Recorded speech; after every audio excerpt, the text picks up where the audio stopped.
Creo que todos hemos escuchado de alguna manera el llamado que nos hace la fe en Dios a afrontar no solo las cosas buenas que tiene estar en la fe, sino las malas. Y en algunos casos, pues se enfatiza en el mensaje de la Biblia en las cosas malas, ¿sí? En el costo que implica seguir a Cristo. De esto pudimos hablar un poco el viernes pasado en la charla que tuvimos en casa de Gonzalo y María Fernanda. Um, un poco del sufrimiento que implica las relaciones entre hermanos. Siempre tener cercanía con otras personas implica un dolor, ¿sí? Hace muchos años, un filósofo llamado Arthur Schopenhauer comparaba esto con una parábola que él inventó, que se llamaba la parábola de los puercoespines. Ustedes conocen, pues los puercoespines parecen como cerditos pequeños, pero tienen puntas, tienen espinas. Entonces él decía que los puercoespines en época de invierno se acercan, pero sus espinas los hieren mutuamente, entonces se separan, pero sienten frío y se vuelven a acercar, ¿sí? Hasta que encuentran un momento en el que ni se chuzan mucho ni pierden mucho calor. Entonces Schopenhauer hablaba de que eso era como entre nosotros, como seres humanos, somos, por decirlo de algún modo, puercoespines, que queremos tener cercanía con otros, pero nos duele a la vez estar cerca de ellos, porque nos hieren de una u otra forma. Ahora, lo que él decía era que él se consideraba, me imagino, un puercoespín que no necesitaba el calor de nadie. Y por eso no caía en lo que caíamos la mayoría de los seres humanos. Interesante. De pronto, más adelante de esta exposición del mensaje, les estaré hablando un poco más de la parábola de los puercoespines de Schopenhauer. Pero no solo es el sufrimiento que traen nuestras relaciones con otras personas, sino el propósito mismo que tenemos como cristianos trae un sufrimiento bastante interesante, bastante fuerte, y sin, no sé si estamos advertidos o contamos el costo de lo que ese sufrimiento implica. De eso quisiera que habláramos hoy, pero antes de comenzar, por favor, acompáñenme en una oración. Padre Señor del cielo, muchísimas gracias, Señor, porque tú nos escuchas, porque no hay límite en tu capacidad de atender las necesidades de los seres humanos. Y porque, Señor, así hayan muchas personas en muchas partes del mundo, inclusive en este mismo instante, orándote, buscándote, o inclusive desconociéndote, huyendo de ti o haciendo lo que te desagrada, tú estás allí, Padre. Tú sabes cuáles son nuestros pensamientos, sabes quiénes somos nosotros y quieres, Señor, a través de tu palabra guiarnos al conocimiento de ti, de tu Hijo Jesús, para salvación. Gracias por esto, Señor, pero también gracias por la sinceridad de tu palabra, que deja clara y evidentemente un mensaje, un anuncio, una advertencia de que este camino del cristianismo tiene desafíos importantes, Señor. Que no es como la sabiduría y el conocimiento del mundo, que en muchos casos, tal vez no en todos, pero en muchos casos promete el bienestar, tanto físico como emocional. Tu mensaje es claro y el ejemplo de tus siervos como nuestro Señor Jesús es claro, Señor, de cuánto el seguirte puede implicar un sufrimiento importante, un desafío grande, pero trae también una recompensa incomparable. Gracias, Señor, por este momento. Gracias por los hermanos, los amigos acá reunidos. Te rogamos por aquellos que hoy por distintos motivos no están acá, para que podamos estar pendientes los unos de los otros, como dice la Escritura en Hebreos 10, animándonos unos a otros y mucho más que vemos que el tiempo de nuestro Señor se acerca. Gracias, Señor Dios, por la oportunidad que hoy nos das de compartir en tu nombre, y es precisamente en ese nombre en quien te hemos orado. Amén. Bueno, esta escritura, y qué pena con Fernando, que él es muy juicioso pidiéndome las escrituras, pero esta escritura me surgió en el transcurso que venía hacia acá. A veces me pasa eso, se me ocurre, oye, esta escritura también podría servir, entonces no va a estar proyectada, qué pena. Pero por favor acompáñenme, como a modo de introducción, Hechos 9. Hechos en el capítulo 9. Está hablando aquí este pasaje de la conversión de Pablo. Pablo fue un discípulo de Jesús que no fue, o bueno, un apóstol de Jesús que no fue como los apóstoles anteriores a él, a Pablo. Este apóstol no compartió en la presencia física de nuestro Señor Jesús, ¿sí? Él lo conoce luego, o no tenemos noticias de que él lo haya conocido personalmente. Era un férreo opositor del cristianismo, perseguidor de la iglesia. Es más, él iba precisamente en este caso con cartas de autorización de los líderes de Jerusalén, iba rumbo a Damasco para traer allá capturados a los creyentes en el cristianismo. Jesús se le aparece y lo deja ciego. Él durante 3 días no come nada, pero entonces encomienda a un hombre, un creyente, un cristiano llamado Ananías, le encomienda que vaya a Saulo y le comunique el mensaje de salvación. Y dice aquí, en el versículo 13 o 13 del capítulo 9 de Hechos, entonces Ananías respondió: Señor, he oído hablar mucho de ese hombre y de todo el mal que ha causado a tus santos en Jerusalén. Recordemos que Pablo, y esto se relata, si mal no estoy, en el capítulo 6, en el capítulo 7 de Hechos, estaba aprobando el asesinato del primer mártir cristiano después de Jesús, que era Esteban. O sea, él cuidaba las ropas de quienes estaban apedreando a Esteban. O sea, fue una persona que le hizo mucho daño a la iglesia cristiana al comienzo. Versículo 14. Ahora lo tenemos aquí, autorizado por los jefes de los sacerdotes para llevarse presos a todos los que invocan tu nombre. Ve, insistió el Señor. O sea, interesante, ¿no? Ananías cuestionando a Dios. Pues Dios sabrá por qué lo manda eso. Ahora tenía miedo Ananías de seguir lo que Dios decía. Pero claro, es que este tipo es como diciéndole, no sé, a alguien de la guerrilla que busque a alguien del ejército. No, pero ¿cómo voy a ir? ¿Me va a matar? Ve, insistió el Señor, porque ese hombre es mi instrumento escogido para dar a conocer mi nombre tanto a las naciones y a sus reyes como al pueblo de Israel.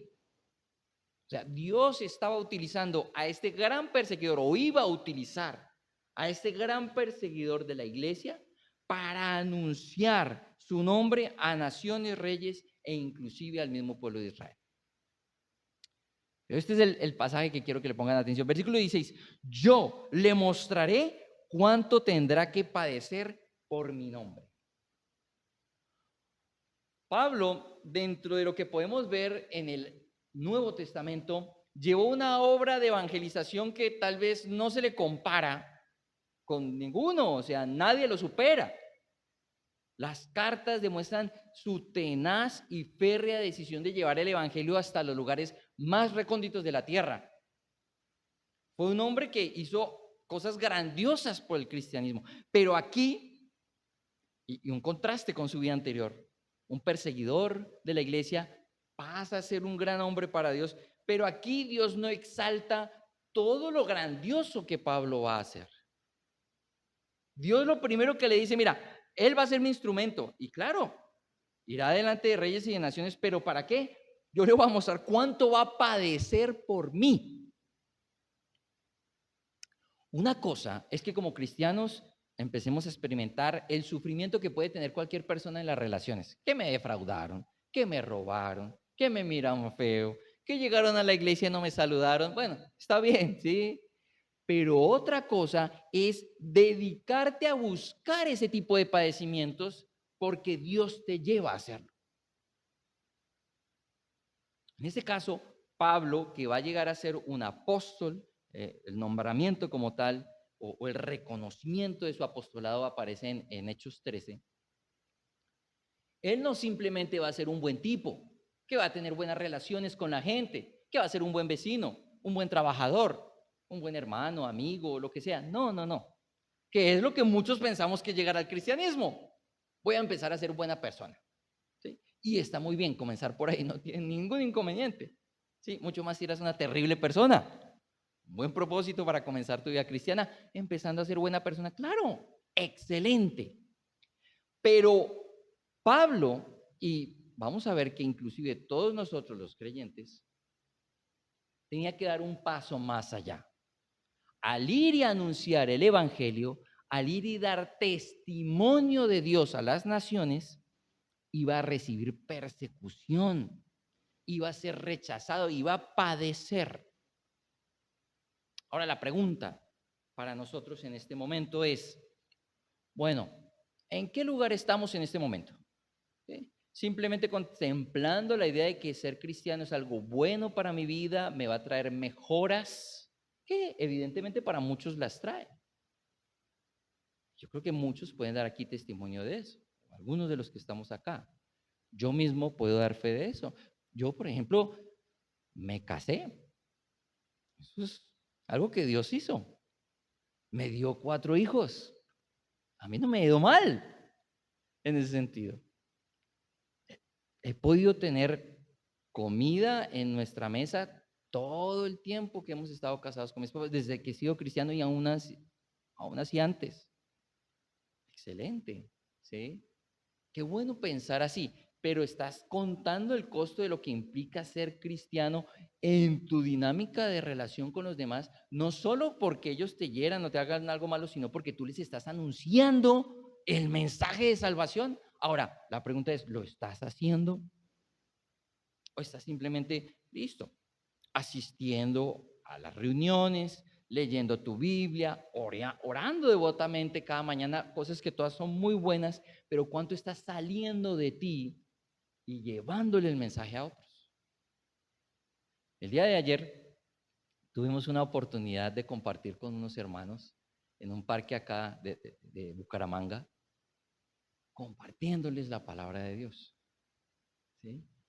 Y pues nadie nos persiguió, nadie nos apedreó, nos fue bien, pero teníamos que enfrentar temores e inseguridades de ir y abordar a la gente y mira, decirle, yo te quiero llevar un mensaje de parte de Dios. Eso implica un costo. Había gente que era muy amable, pero nos decían que no, otros nos ignoraban y otros nos escucharon. Y fue muy bueno. Pero eso para algunos de nosotros es un costo alto, por nuestra forma de ser, por nuestros temores. Pero es algo que Dios está esperando de cada creyente. No es simplemente ser una buena persona, es salir y anunciar el mensaje de salvación. Precisamente Pablo, por el nivel de compromiso que Dios lo estaba llamando a tener, iba a tener un gran lugar, sí, pero también un gran padecimiento. Y ejemplo de esto lo vamos a tener un poco más adelante. Por favor, acompáñenme a Hechos en el capítulo 19. Esta sí escritura sí la tenemos para proyectar. Hechos 19. Pablo se encuentra en una población de Asia que se llama Éfeso.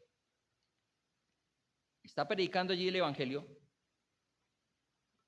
Lleva un buen tiempo allí compartiendo acerca del evangelio. Él inicialmente tiene oposición de quienes pues son sus hermanos de raza, los judíos, pero luego empieza a enfrentar oposición de los no judíos. ¿Por qué motivo? Ya lo vamos a ver. Versículo 23 de la carta, del libro de los Hechos, capítulo 19, versículo 23.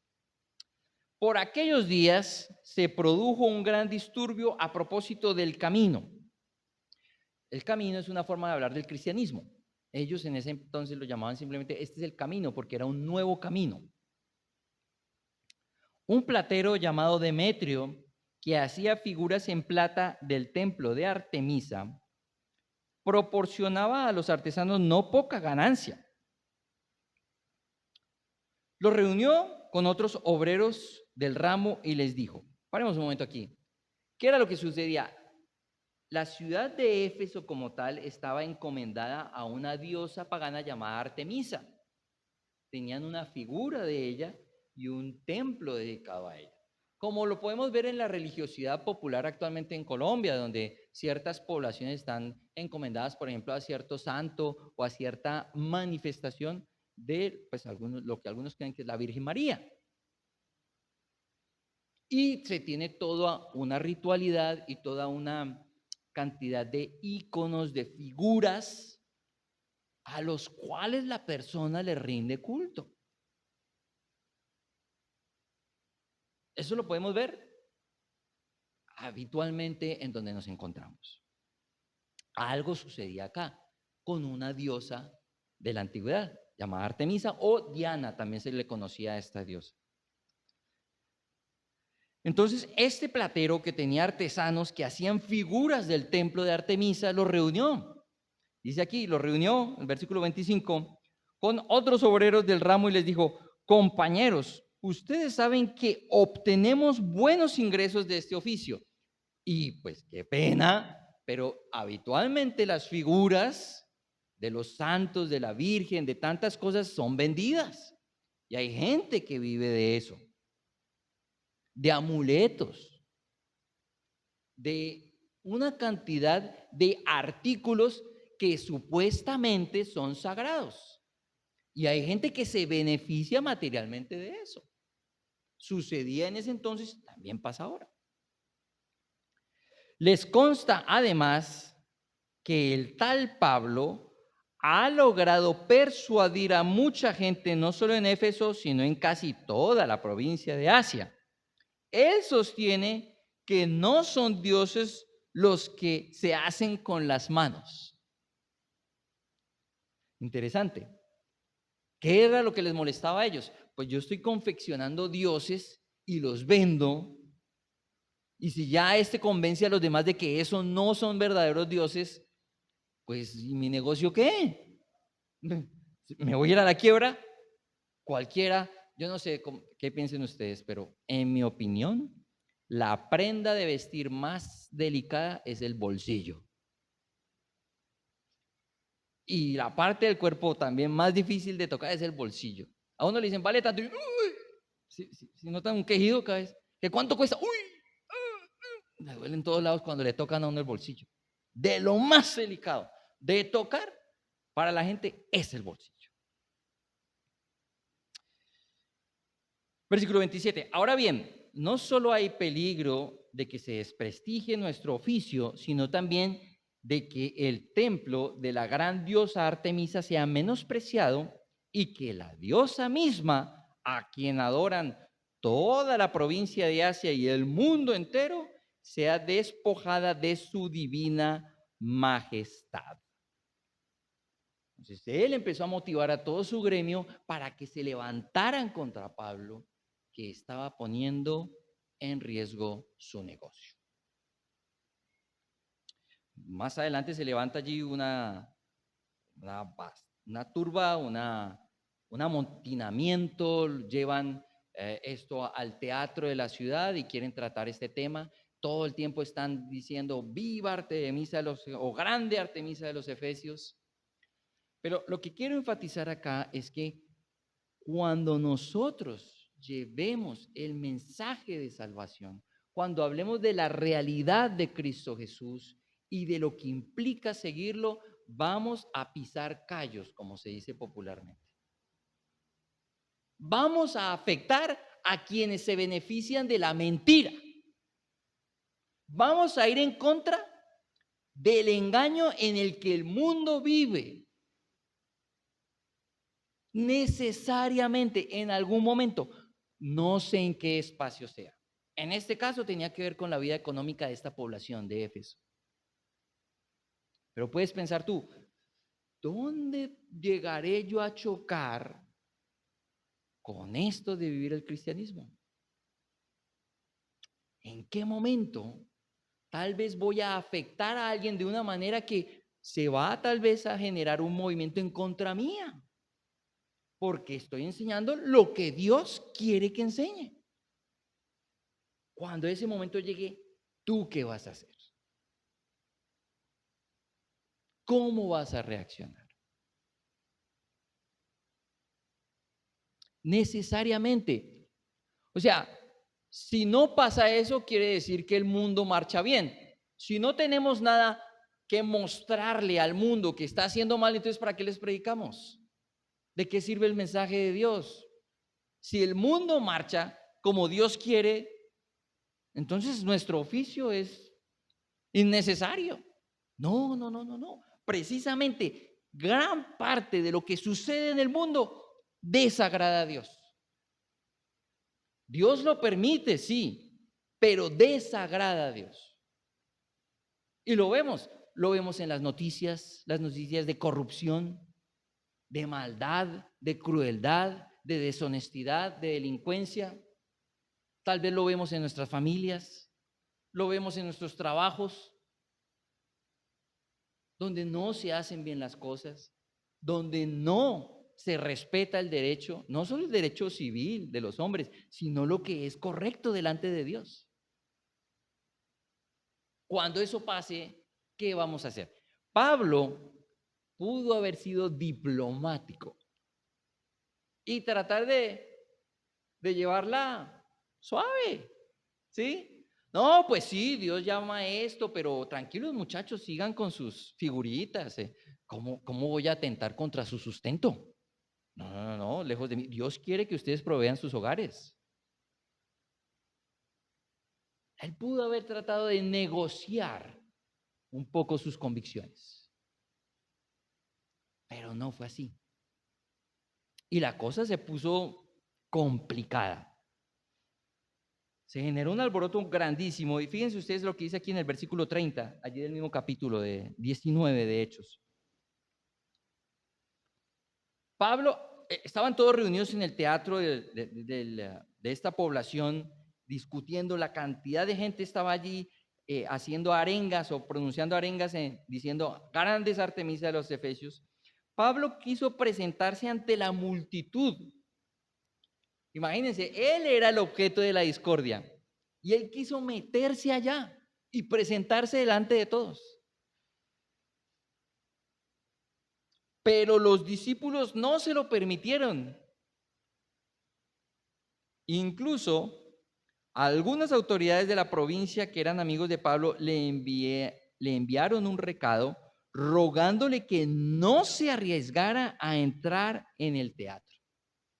Donde Pablo hubiese entrado allá, lo habrían despedazado. Porque lo habrían señalado. Ese es el que está atentando contra la diosa Artemisa. Ese es el que está atentando contra esta adoración que se experimenta en toda esta provincia. Ese es el que está poniendo en riesgo nuestra fuente de sustento. Ahora, sería bueno preguntarnos, ¿y entonces para qué quería entrar allá Pablo? Pues porque quería anunciarles el mensaje de salvación. Yo creo que él diría, no, pues es que Dios me tienes para esto. Pero los discípulos inclusive, las autoridades, no, pero lo van a despedazar. ¿Y qué pasa? Pues Dios me llamó, fue a eso. Me llamó a padecer por su nombre. Normal. Ahora, no estoy diciendo que sea tan fácil como lo estoy pronunciando yo.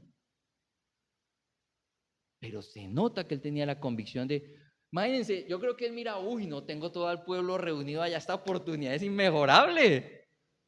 ¿Sí? Claro, los tengo todos aquí reunidos y les anuncio el mensaje. Y bueno, pues que me despedacen, pero alguno creerá. Pero no se lo permitieron y pues de alguna manera Dios no lo permitió también. No era ese el momento de Pablo. Pero lo importante es la convicción, el deseo de Pablo de servir a Dios hasta el punto del padecimiento.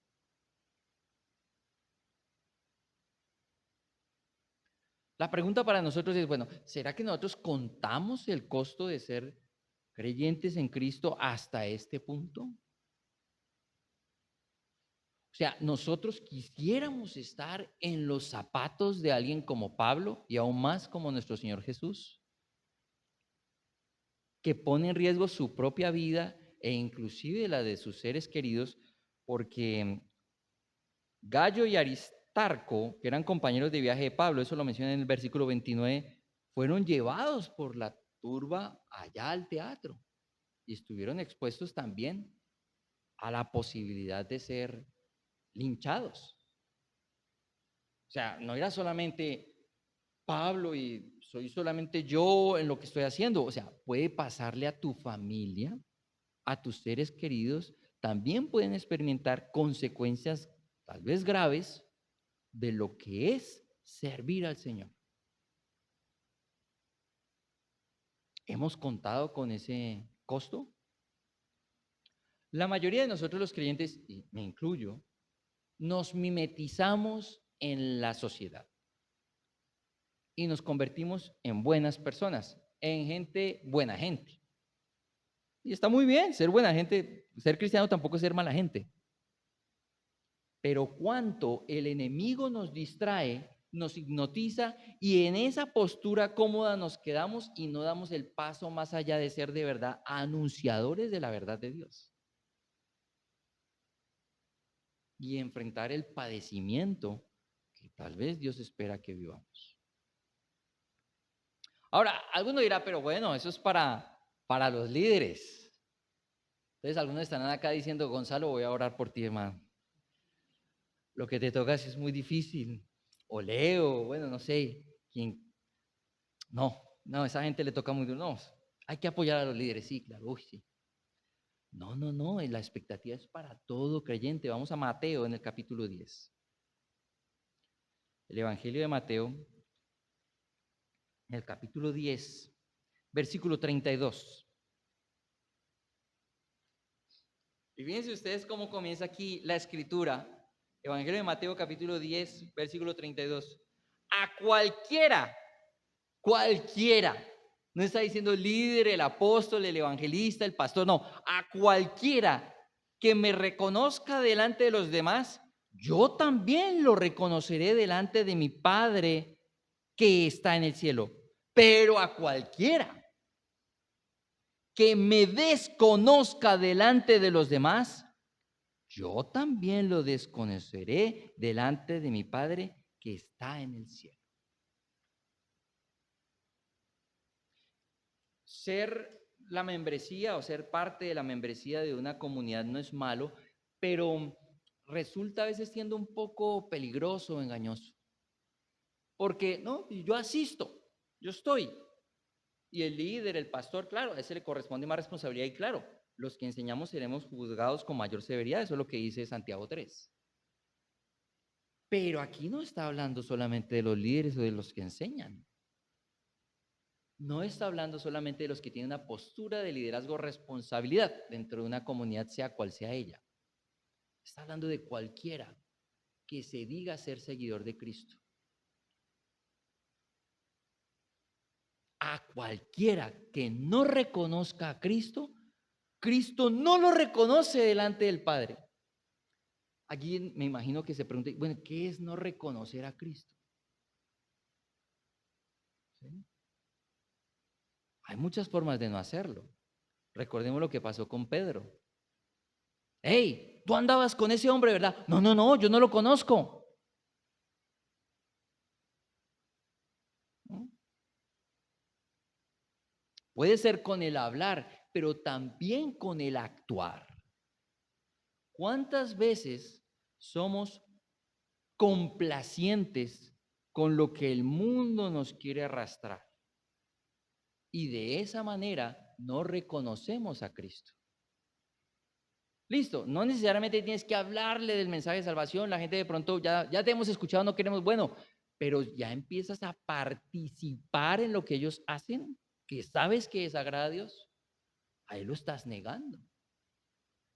Con cosas tan sencillas como conversaciones. En los trabajos, en las comunidades, en los barrios, en los colegios, universidades, grupos de WhatsApp y comparten cosas. Y todos, jajajaja, jejeje, like, ¿sí? ¿Y tú qué vas a hacer? ¿Sí? Específicamente no sé qué debas hacer en cada caso, pero ¿tú qué haces? ¿Reconoces a Cristo de alguna manera en una situación así? en aquello que te invitan a hacer, en aquello que te invitan a participar, en aquello que tú estás allí viviendo constantemente. La gente se da cuenta, no, mira, sea que hablen bien o que hablen mal, están viendo que tú reconoces a Cristo en primer lugar. Todos estamos en esta lucha. Y porque yo esté aquí enseñando no quiere decir que lo haga mejor. Pero las Escrituras nos están animando a que continuemos en esa batalla. Y si de pronto no hemos tomado la decisión de seguir a Cristo, es importante tener claro que este es el costo y que esa es la expectativa. Y lo más duro es que esto va a traer consecuencias en muchos casos, inclusive con quienes más queremos, con nuestra familia, con la pareja, con los hijos, con los padres. No, versículo 34 allí del capítulo 10 de Mateo.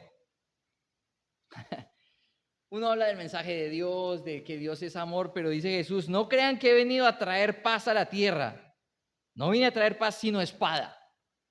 En otra traducción dice guerra. Jesús es fuente de división, porque Él espera un compromiso superior a cualquier otra cosa aquí en la tierra. Por eso dice el que cualquiera que me reconozca, yo lo reconoceré delante de mi Padre. Pero quien no, también yo no lo voy a reconocer.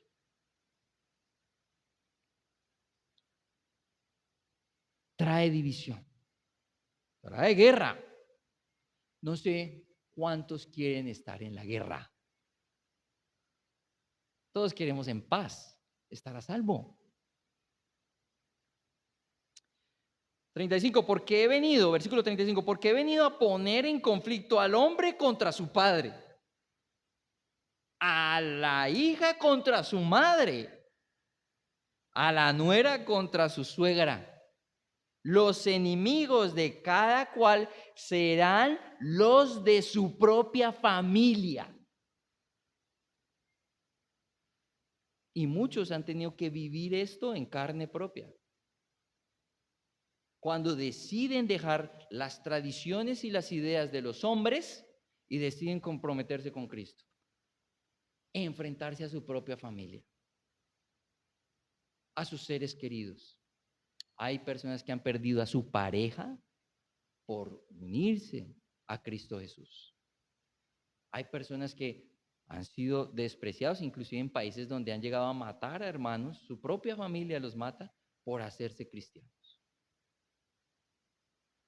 Uy, no, terrible.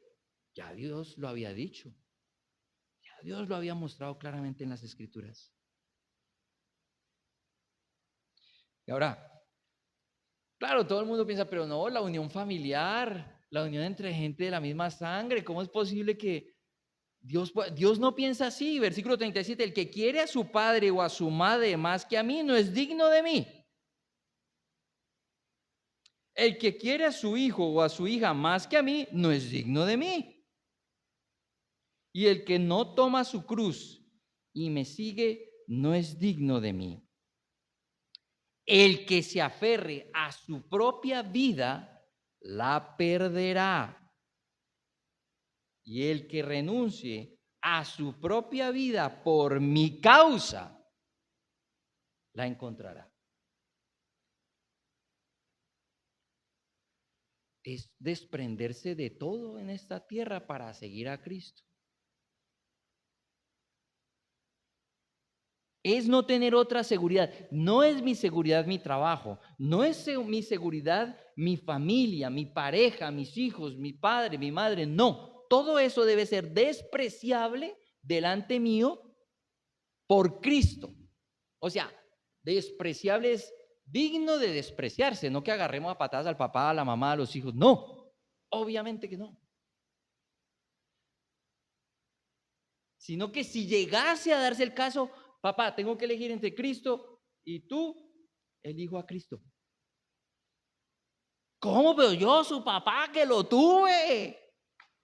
Bueno, su mamá fue la que lo tuvo, pero yo tuve que ver en el tema. Claro, pero Cristo está por encima tuyo, papá, mamá, quien sea. Mire, con sus convicciones en este trabajo no puede estar. Entonces decida, o es su Cristo o es el trabajo. ¿Qué vamos a hacer? La pareja, o bueno, o es Cristo o soy yo, pero tiene que escoger. ¿A quién vas a escoger?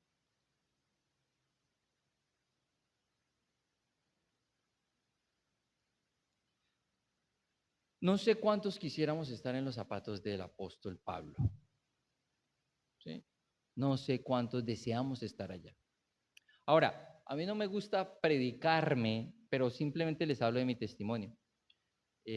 Como un ejemplo, como algo netamente, una herramienta para enseñar, pero no porque yo sea necesariamente el parámetro a seguir. Yo he pagado un costo altísimo por mi fe en muchos casos. Para mí lo ha sido. Yo sé que hay gente que ha sufrido mucho más que yo. ¿Sí? Yo soy psicólogo de formación. Suena a deformado, ¿cierto? A que está. Y sí, de alguna manera, a la psicología, que yo me siento agradecido de todo lo que Dios me enseñó a través de esta ciencia, pero me tocó en algún momento decidir, o es la psicología o es Dios.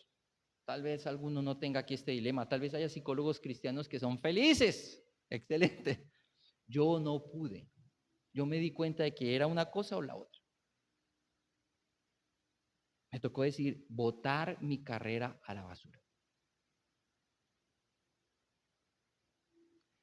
También yo estuve trabajando 17 años en la comunidad, en la iglesia, como empleado de la iglesia.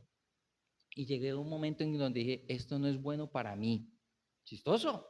Trabajar en la iglesia no es bueno para ti en tu cristianismo. Bueno, fue mi vivencia, lo que yo experimenté, mi relación con Dios. Yo dije, no, esto no es bueno para mí. Y renuncié después de 17 años trabajando en la iglesia. Sin un trabajo. Obviamente tenía algunas seguridades, pero yo no tenía ningún empleo. Otra liana de donde cogerme, no.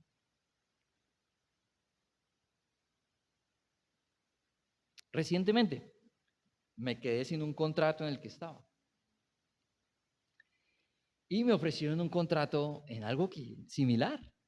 Yo he trabajado como anfitrión en alquiler de cabañas y glampings, sitios de alojamiento en zona rural.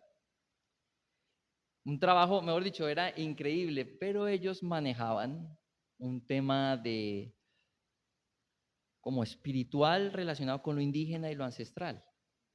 ¿Sí? Eso cada vez coge más fuerza, todo ese tipo de pensamientos o filosofías, creencias, son muy populares actualmente gracias a la decepción que el general del mundo siente con el cristianismo. Y pues yo tuve que hablarles claramente, pues miren, mis convicciones son estas, yo soy cristiano, no sé si esto llegue a chocar con ustedes. Y bueno, pues no me llamaron. Pero otro no habría tenido ningún problema. Ah, no, claro, nos ponemos taparrabo y hacemos lo que haya que hacer, ¿sí? Pero yo sí tuve que advertir, miren, yo soy cristiano y en algunas cosas, si ustedes me van a colocar en ciertos labores que implican como promocionar ciertas creencias, no, no va a marchar y no va a ser bueno para ustedes y tampoco para mí. Ahora, la verdad, a nadie le deseo estar en mis zapatos. En un tema de inseguridad laboral, de incertidumbre con respecto al futuro, a nadie se lo deseo, ¿sí? Pero tampoco a nadie le deseo sentir que está desconociendo a Cristo delante de la gente. Porque el que pierde la vida es el que la encuentra. Tal vez vamos a pasar por necesidades, por hambre, por persecución, no sé. O algunos otros tal vez, siendo fieles a Cristo, les va a ir muy bien, increíble. Pero ¿y si no? ¿cuál va a ser el camino que vamos a tomar? Tal vez Dios no nos haga pasar por ninguna de estas cosas, como las mínimas, irrisorias situaciones que yo estoy viviendo, o las que vivió el apóstol Pablo, o nuestro Señor Jesús. Tal vez ninguno pase por allá, pero lo importante es, ¿estaremos dispuestos cuando eso suceda? Cuando Dios nos llame a esto. Pues, bueno, hay que orar unos por otros. Hay que fortalecernos como familia. Hay que estudiar las escrituras. Hay que orar fervientemente porque tal vez vengan tiempos duros, difíciles. ¿Y quiénes vamos a ser?